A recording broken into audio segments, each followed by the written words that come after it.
હું ભારતીય જનતા પાર્ટીનો સામાન્ય કાર્યકર્તા છું.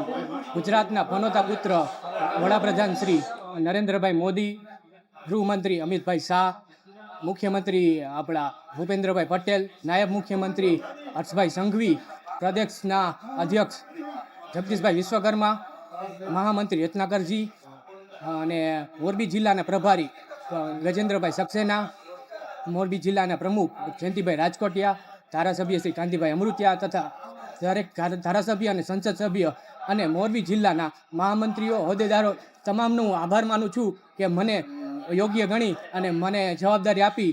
એ બદલ ખૂબ ખૂબ આભાર. હું પૂરી નિષ્ઠાથી મારું કામ કરીશ. પ્રથમ મેયર બનવા બદલ મારું પ્રથમ પ્રાથમિકતા એ રહેશે કે જે જરૂરિયાતો છે પ્રાથમિક રોડ, રસ્તા, સ્ટ્રીટ લાઇટો એને અમે મજબૂત બનાવશી અને આવનારા દિવસોમાં જે પણ યોગ્ય હશે એ અમે કાર્ય કરશું. મારી ઉંમર 26 છે અને મારો અભ્યાસ છે BSc કેમેસ્ટ્રી. હાલ હું 2 વર્ષથી UPSC સિવિલ સર્વિસ એક્ઝામની તૈયારી કરું છું. ના, આ મારું પ્રથમ ટર્મ છે અને પ્રથમ ટર્મમાં મને આ લોકોની સેવાનો કરવા લાભ મળ્યો તે બદલ દરેક ભારતીય જનતા પાર્ટીનો ખૂબ ખૂબ આભાર.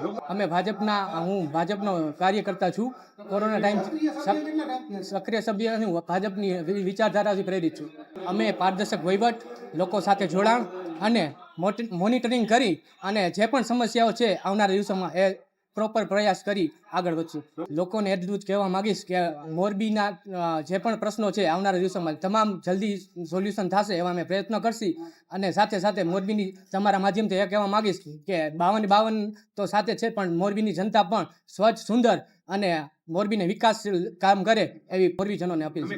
આજે કહેતા આનંદ છે કે સમગ્ર મોરબીના મારા મતદારોનો આભાર માનું કે 52 સીટ આપી અને 52 સીટમાં નવી ઓફિસ, નવી કોર્પોરેશન પહેલી વાર આવી. પહેલી વાર 52 સભ્યો આજે કોર્પોરેટર બનાવ્યા અને મેયર, ડેપ્યુટી મેયર, સ્ટેન્ડિંગ કમિટીના ચેરમેન, પક્ષના નેતા એ પણ યંગ લોકો બધાય સમાજને સાથે રાખી અને સારી રીતે 52માંથી જે 5 હોદ્દા છે એની આજે વરણી થઈ છે. પછી કારોબારી સભ્યની વરણી થશે, પછી એને કમિટીની વરણી થશે અને સાથે મળી 52 સભ્યો સાથે રહીને મોરબીનો જે વિકાસ કરવાનો છે સારામાં સારો, અત્યારે જે વિકાસની જ્યોત જે લાગી છે સારી રીતે કામ થાય એ ચીલે ચાલી અને મોરબીનો વિકાસ કરશી એની હું ખાતરી આપું. આ બધાએ ભણેલ ગણેલ છોકરાઓ હોય, વિચારસરણીને સ્ટ્રોંગ હોય, એને મહત્ત્વ પાર્ટી આપે છે. અત્યારે માનો કે તમે અત્યારે પ્રદેશમાં અમારા મહામંત્રી તણે છે 45 વર્ષથી પણ નાના, એટલે યંગ આ દેશના વડાપ્રધાન મોરબી નરેન્દ્રભાઈનું સપનું છે કે વાયલી પેઢી તૈયાર કરવી.